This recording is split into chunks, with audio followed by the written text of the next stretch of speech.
बहुत बहुत नमस्कार और बहुत बहुत धन्यवाद। मेरे को आपने आमंत्रण किया। मुझे माफ़ करिएगा, मेरी हिंदी इतनी अच्छी नहीं है।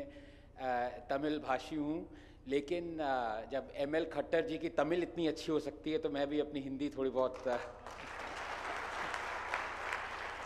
अभी इनफैक्ट वो चेन्नई में गए थे दो तीन दिन पहले। वो तमिल अधिवेशन में एमएल खट्टर जी, तो बहुत ही अच्छी बात है।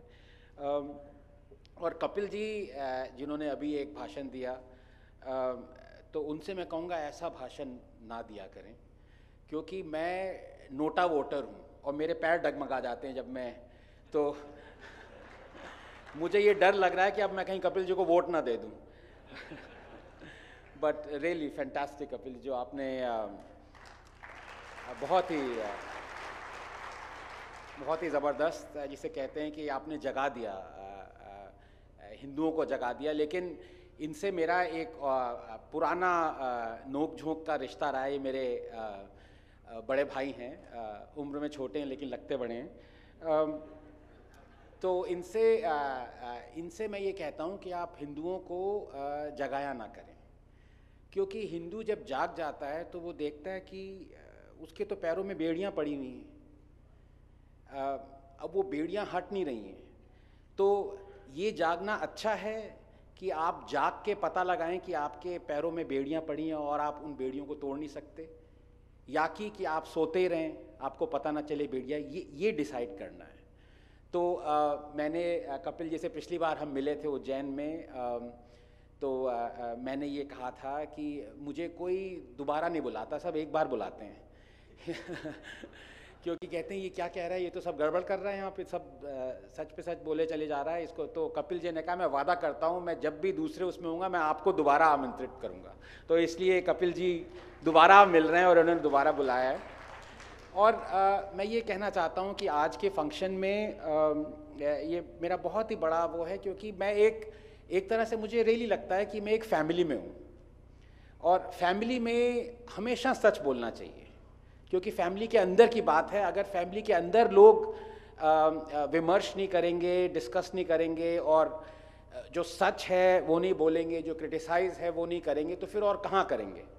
आप घर में ही देख लीजिए, अगर आपकी पत्नी कहती है कि ये साड़ी में मैं अच्छी लग रही हूँ, आप झूठ बोलते हैं क्या?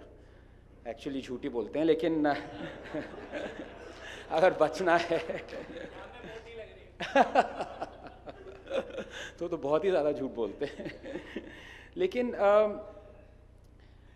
दो तीन चीज़ें मैं कहना चाहूँगा, और मैं ज़्यादा क्रिटिसाइज़ नहीं करूँगा, क्योंकि एक तो स्टेट भी ऐसा है कि ज़्यादा क्रिटिकल नहीं हो सकते। वैसे ही मेरे पे कंटेम्प्ट ऑफ कोर्ट का एक केस चल रहा है, पता चला यहाँ से दिल्ली वापस से ना जा पाऊँ। लेकिन मैं ट्राई ज़रूर करूँगा तीन चार चीज़ें रखने की जो हमारा टॉपिक है उस पे, और उस पे अगर थोड़ा बहुत क्रिटिसिज्म मैं करता हूँ तो बिल्कुल दिल से है, और विदाउट एनी मैलिस, मतलब किसी भी गुस्से में नहीं है, और किसी भी गलत भावना से नहीं है। जो मैं ये सोचता हूँ, हो सकता है मैं गलत हूँ, लेकिन आई थिंक फैमिली के अंदर ये सब चीज़ें सोचना बहुत ज़रूरी है, क्योंकि अगर हम अब नहीं सोचेंगे तो फिर हम कभी नहीं सोच सकते।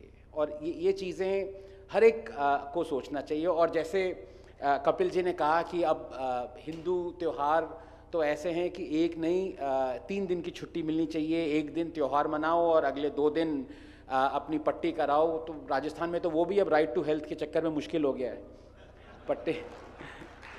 पट्टी कराना भी बड़ा मुश्किल है अब तो वो सिचुएशन कुछ ज़्यादा ही उधर जा रही है। लेकिन आपने मोदी और दीवार की बात करी, दीवार बन के खड़ा है, तो एक दीवार टूट चुकी है, उस पर मैं आऊँगा, और वो हम लोगों की वजह से ही टूटी है। और उस दीवार का टूटना, मैं उस पर एक्सटेंडेडली बात करना चाहता हूँ, क्योंकि उसमें विज्ञान भी है और उसमें मैक्सिमम इंडियंस इन्वॉल्व हैं, भारतीय इन्वॉल्व हैं। तो उस दीवार का टूटना हमें जितना भारी पड़ेगा उतना मेरे ख्याल से अभी कोई ऐसा इशू नहीं है जिसने आने वाले पीढ़ी तो खैर बहुत ज़्यादा हो गया, लेकिन 10-15 साल जो हमें डेवस्टेट किया है, उस दीवार का टूटना, मैं उस पर आऊँगा। लेकिन क्योंकि पास्ट पे भी डिस्कशन हो रहा है और हर जगह, तो उस पर दो तीन चीज़ें मैं कहना चाहूँगा। और आपने बिल्कुल ठीक कहा, एजुकेशन मॉडल जो है वो हमने अंग्रेज़ों को दिया है। इनफैक्ट डॉक्टर मोहन भगवत जी ने ये बात कही थी करीबन 2-3 हफ्ते पहले, और हमारे ही लोगों ने, इन द सेंस इंडियंस ने ही उनका मजाक बढ़ाना शुरू कर दिया। जब उन्होंने कहा कि जब अंग्रेज़ आए तो हम 70% लोग एजुकेटेड थे, अंग्रेज़ सिर्फ 17% थे, और अब फिर अंग्रेज़ों के जाने के बाद उल्टा हो गया। और वो डेटा जो था वो, जैसे आपने कहा, वो हिस्टोरियन धर्मपाल जी की किताब है ब्यूटीफुल ट्री, आप सब पढ़ें उस पर। तो उस पर उन्होंने अंग्रेज़ों को ही कोट किया है कि 1830 में सिर्फ बिहार और बंगाल में 1,10,000 इंडिजिनस स्कूल्स थे, और 1801 में ब्रिटेन में सिर्फ 3,363 स्कूल थे। मुनरो ने ये कहा था कि हर गांव में एक स्कूल है। तो ये सिचुएशन थी। तो मोहन भगवत जी ने एकदम ठीक कहा था, हमें ही वो सब फैक्ट्स नहीं पता, तो हम ही कह रहे हैं अरे ये क्या बोल रहे हैं, तो सब गलत बोल रहा है, और ये पता नहीं व्हाट्सएप यूनिवर्सिटी। नहीं, ऐसा नहीं है। सिर्फ कम्युनिस्ट के पास व्हाट्सएप यूनिवर्सिटी है। वो हमें लगता है कि कोई भी जो तथ्य बोलता है क्योंकि हमने खुद नहीं पढ़ाया, और उसकी गलती भी, अब मैं उस लाइन में आ गया हूँ क्रिटिसिज्म पे, तो 8 साल 9 साल जिसकी सरकार है तो उसकी रिस्पॉन्सिबिलिटी है कि ये सब जो गलत चीज़ें हम पढ़ते आ रहे हैं इन सबको हटाएं। उनको ये कहने में गर्व नहीं होना चाहिए कि हमने एक भी फुल स्टॉप नहीं हटाया अभी तक किताबों से, नहीं, उस मिनिस्टर को हटा देना चाहिए जो ये कह रहा है। 2-3 चीज़ें और इस पे आती हैं कि पास्ट, हम अपने पास्ट का क्या करें। तो मैं कहता हूँ कि हम हमेशा 2 विकल्प ही भारतीयों को क्यों देते हैं, या पास्ट या पास्ता। और अभी तो राजस्थान में भी पास्ता की सरकार है, पहले तो इंडिया में भी पास्ता की सरकार थी, वो हटा दी गई थी। लेकिन अब हमारा दायित्व बनता है कि दोबारा पास्ता की सरकार ना आए, क्योंकि भारतीय खाना भी पास्ता से तो बेटर ही है, हेल्दियर भी है। लेकिन हम पास्ट को वापस लाएं, क्या करें, हम अपने पास्ट का क्या करें, इस पे मैं 2-3 मिनट बिताना चाहूँगा, और फिर मैं उस विषय पे आना चाहूँगा जो कि मैं साइंस और विज्ञान को लाना चाहता हूँ।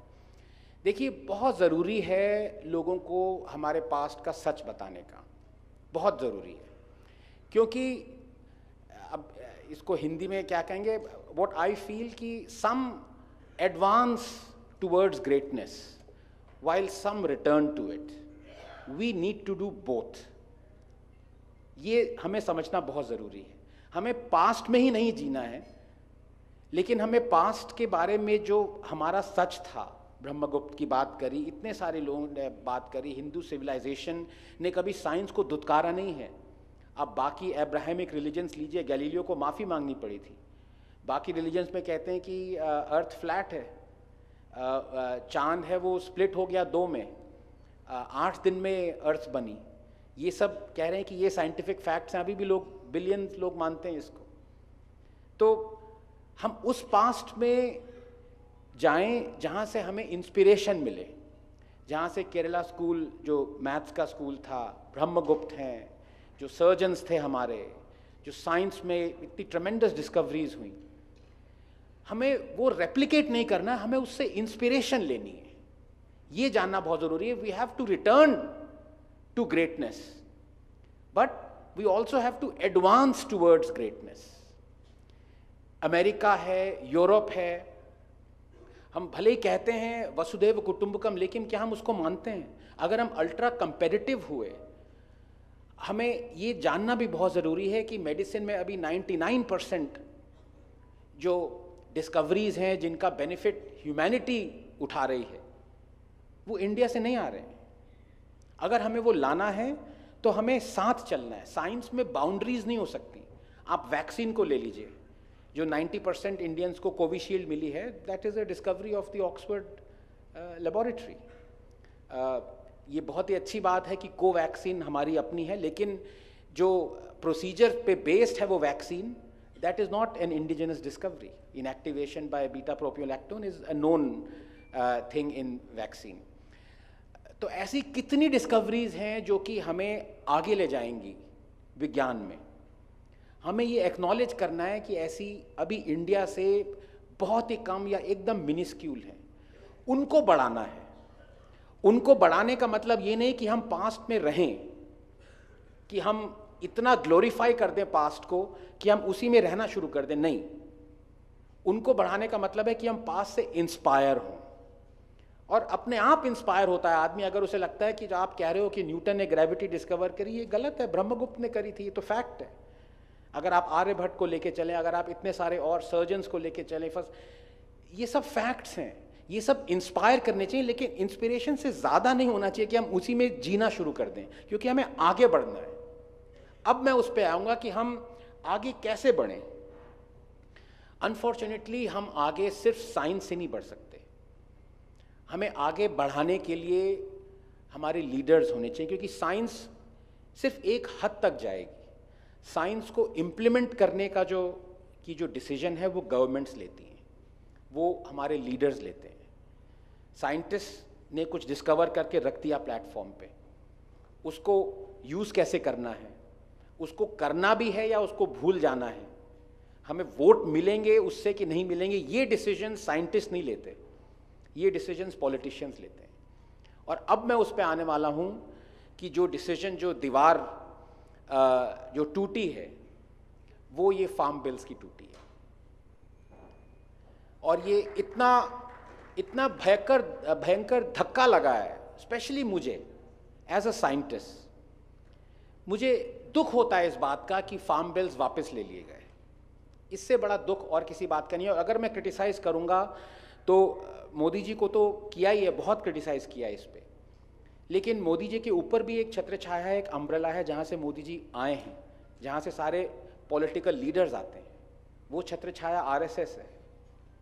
आरएसएस ने क्यों नहीं क्रिटिसाइज किया? अगर आरएसएस इस देश का भला चाहती है, ऑफ कोर्स चाहती है, हम सब चाहते हैं, तो वो फार्म बिल्स जो कि हर पार्टी के मैनिफेस्टो में थे कि हम ये लाएंगे, और वो फार्म बिल्स मोदी जी लाए. वो पार्टीज ने यू टर्न किया, कांग्रेस ने यू टर्न किया, क्योंकि वो पॉलिटिकल पार्टीज हैं. मोदी जी ने यू टर्न क्यों किया? इस पे आरएसएस ने क्यों नहीं कहा उनको कि नहीं ये रोको? और ये मैं क्यों कह रहा हूं, ऐसे ही नहीं कह रहा हूं सिर्फ क्रिटिसिज्म से. मैं ये कह रहा हूं कि फार्म बिल्स, जो 3 फार्म बिल्स वापस लिए हैं, उन्होंने इस देश को 15 या 20 साल पीछे ले गया है. उस देश को हमारे साइंस ने का, पास से इंस्पायर होने का क्या फायदा जब हम सत्य जो हमारे सामने रखा, उस सत्य को हमने नकार दिया और पॉलिटिकल बेनिफिट या कोई भी बेनिफिट के लिए हमने देश को 20 साल पीछे कर दिया. इसका क्या फायदा? और मैं आपको सिर्फ डेटा देता हूं अभी, क्योंकि डेटा के आगे कुछ और बोलने की जरूरत नहीं है. ना पॉलिटिक्स के बोलने की जरूरत है, ना साइंस को बोलने की जरूरत है. और वो डेटा ये है कि ये तीन फार्म बिल्स जो कि हर पार्टी के मैनिफेस्टो में थे, कांग्रेस के थे, बीजेपी के थे, तृणमूल कांग्रेस के थे, आम आदमी पार्टी के थे, जो कि कांग्रेस की गवर्नमेंट्स अपनी सरकारों में इम्प्लीमेंट कर चुकी थी. Contract farming was being implemented by captain Amarinder Singh in Punjab for 6 years. एक था कि हम एपीएमसी की जो मंडी है उसकी चॉइस देंगे, प्राइवेट मंडीज आएंगी. कांग्रेस तो कह रही थी एपीएमसी को हटा ही देंगे. एक एसेंशियल कमोडिटीज एक्ट था, उसको हटाने का फार्म बिल था. उससे क्या होता कि गोडाउन्स बनते. उससे सरकार ऑन अ विम ये नहीं कह सकती थी कि हम इसको एसेंशियल कमोडिटी बना रहे हैं और आप इसको होर्डिंग कर रहे हैं, आपको हम जेल में डालेंगे. तो कोई बिजनेसेस गोडाउन्स बनाने की उसमें नहीं था, क्योंकि कभी भी सरकार कह सकती थी कि आप होर्डिंग कर रहे हो. उससे क्या होता था कि जो फार्मर्स, किसान का प्रोड्यूस होता था उसको तभी बेचना होता था, वो साल भर उसको स्टोर नहीं कर सकता था वर्ल्ड फैंटास्टिक गोडाउन्स में. तो कॉन्ट्रैक्ट फार्मिंग का दूसरा था जो कि कांग्रेस सरकार इम्प्लीमेंट. ये 3 फार्म रिफॉर्म्स थे. ये लाने क्यों जरूरी थे? 2 रीजन से ये लाने जरूरी थे. क्योंकि हमारा 515 मिलियन एक्टिव लेबर फोर्स है इंडिया का. 1.4 बिलियन पॉपुलेशन है, हमारा जो एक्टिव लेबर फोर्स है वो 515, 44% of that is involve in agriculture. आप सोच सकते हैं 250 मिलियन के करीब लोग एग्रीकल्चर में इन्वॉल्व हैं। किसी भी वेस्टर्न कंट्री में ये 2% से ज़्यादा नहीं है, मिडिल इनकम इकोनॉमीज में 3% है, हमारा 44% है। ये अनसस्टेनेबल है। इतने ज़्यादा लोग एग्रीकल्चर एक सेक्टर में इन्वॉल्व हों और वो सेक्टर सिर्फ 12.5 to 13% कंट्रीब्यूट करे जीडीपी का, ये अनसस्टेनेबल है। इसीलिए सरकारें बनती हैं, गिरती हैं। ये एक वोट बैंक है। ये देश का हित नहीं है कि इतने सारे लोग एक सेक्टर में इन्वॉल्व हों, जो कि सेक्टर की सारी प्रैक्टिसेस, मैं आऊंगा 2-3 प्रैक्टिसेस आपको बताऊंगा कितनी मिडीवल है, कितनी एक्सप्लॉयटेबल है हमारे पॉलिटिकल लीडर्स से। ये हमने क्यों नहीं सोचा? इस बारे में हमने क्यों नहीं सोचा कि हम इतना एलिमेंट्स पे एक सेक्टर को हमने इतना डाल रखा है कि बारिश हुई या सूखा आया तो तबाही मच गई इस सेक्टर में। कभी आपने सुना है कि बारिश आई, सूखा आया और आईटी सेक्टर डेवस्टेट हो गया, या इलेक्ट्रॉनिक्स का सेक्टर, कंप्यूटर्स का सेक्टर डेवस्टेट हो गया? नहीं हुआ ये। अभी भी 2022 की रिपोर्ट है, आईआईटी की रिपोर्ट है कि 90% of Indian farmers are not insured. 90%। कोई ये क्या मजाक चल रहा है यहां पे? 250 मिलियन लोग इन्वॉल्व हैं एक सेक्टर में, जो कि इतना अनफ्लेक्सिबल सेक्टर है इकोनॉमी का। एक कोई एलिमेंट आए, सूखा आए या फ्लड आए, डेवस्टेट हो गया। लेकिन वही नहीं, जो डेवस्टेट हुआ वो पुश्तों के लिए डेवस्टेट हो गया, क्योंकि वो इंश्योर्ड ही नहीं है। Only 10% of farmers are insured. 117,000 farmers have committed suicide. हमारे पास गोडाउन्स नहीं थे। मंडीज की चॉइस का मैं आपको बताऊं, जो ईयरली सरकार खरीदती है, हमारा बफर स्टॉक है 60 मिलियन टन्स ऑफ राइस। हमारे पास अभी 110 मिलियन टन्स है राइस का, क्योंकि पॉलिटिशियंस खरीदते जा रहे हैं, क्योंकि उनको वोट्स चाहिए। वो 40 मिलियन टन्स क्या हो रहा है उसका? किसी ने सोचा है एफसीआई गोडाउन में कौन खा रहा है उसको? चूहे खा रहे हैं। ये देश का हित है। अब हम पास्ट में जाके क्या, किसको ग्लोरीफाई करें, किससे सीखें कि 2000 साल पहले ये जो हो रहा था अब वही हो? नहीं। हमें we have to advance towards greatness. Yes, we return to greatness, लेकिन हम ऐसे एडवांस नहीं कर सकते जो इतनी सिंपल चीजें। और मैं क्या क्या आपको बताऊं मैं इस बारे में? मैं आपको बताऊं कि 63% ऑफ आवर इरिगेटेबल वाटर हर साल ओशंस में वेस्ट हो जाता है। सुप्रीम कोर्ट ने क्या रखा है कि the only solution is river linking. हम कर रहे हैं उस पर? हम नहीं कर रहे हैं। एनवायरमेंटलिस्ट से हम डरे हुए हैं। आपने देखा जो मेरा पाटकर ने जो गुजरात में जो तबाही मचाई थी, वो तो सुप्रीम कोर्ट ने बचा लिया और नरेंद्र मोदी ने कुछ हद तक बचाया, जिससे हम अभी बचे, गुजरातीज बचे हुए हैं। लेकिन यही तबाही पूरे देश में मच रही है। इसलिए सुप्रीम कोर्ट 15 साल से कमिटीज आई हुई थी। ये एग्रीकल्चर के ऊपर जो मैं आपको बता रहा हूँ, ये स्वामीनाथन कमेटी की आप रिपोर्ट पढ़िए। वो कह रहे हैं ये 50 साल पहले होना चाहिए था। ये सब चीजें अब क्यों हो रही हैं? हमारे पास पानी नहीं है इरिगेशन के लिए, पीने के लिए। Per capita water availability has been reduced to half in 40 years। अभी 1200 क्यूबिक मीटर है, 2800 क्यूबिक मीटर थी 40 साल पहले। इसका किसी ने सोचा इस बारे में? इरिगेशन के लिए पानी नहीं है, लेकिन हमारे पॉलिटिशियंस क्या कर रहे हैं? दे आर प्राउड कि India is the world's second largest producer of sugar cane. We are proud. आप एड्स देखते हैं न्यूज़पेपर में, India is the second. 350 billion kilograms of sugar cane is produced in India। 350 billion kilograms। World second largest producer. आपको पता है पानी कितना लगता है शुगर केन के? उसमें मैंने कैलकुलेट किया, इसलिए मैं आपको बता रहा हूं। 1 quadrillion लीटर्स, आपने million, billion, trillion, quadrillion litres ये शायद आप समझ ना पाएं ये अमाउंट कितना है, ये भी मैंने कैलकुलेट किया है। It is equivalent to the water that is present in 10 Ganga Sagar dams. इतना पानी लगता है ये 350 बिलियन किलोग्राम शुगर केन बनाने के लिए। क्यों? क्योंकि शुगर केन एक ऐसी क्रॉप है जिसको सिर्फ 7% एरेबल लैंड चाहिए, लेकिन 72% इरिगेटेबल वाटर चाहिए उगाने के लिए। It is unsustainable.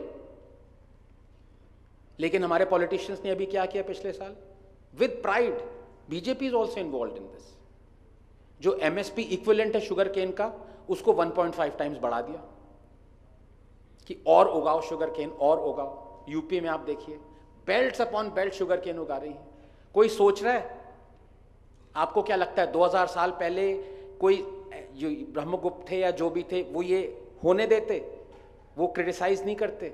वो कहते कि आप हमारे शुगर केन को ही डिस्ट्रॉय नहीं कर रहे हैं, आप हमारे पानी की अवेलेबिलिटी को डिस्ट्रॉय कर रहे हैं, हमारे लैंड को डिस्ट्रॉय कर रहे हैं, आप हमें बैंकरप्ट करवा रहे हैं। और आपको पता है शुगर प्राइसेस का क्या हुआ पिछले 6 साल में? आधे हो गए, लेकिन सरकार खरीदती जा रही है शुगर केन। ये देश का हित है। मैं ये आपके सामने रखना चाहता हूं। अगर आप इसको क्रिटिसिज्म कहिए, आप कह लीजिए, मैं तैयार हूं सुनने के लिए कि हाँ मैं, लेकिन ये क्या ये देश का हित है? क्या इससे देश एडवांस बन सकता है कभी? मुझे तो नहीं लगता बन सकता है। और अगर आप एक साइंटिस्ट से पूछें, शुगर केन की भी वेराइटीज हैं जो IRI ने डेवलप करी हैं। कितना शुगर केन है इंडिया में जो कि इंडियन वेराइटीज उगा रहा है? 2%।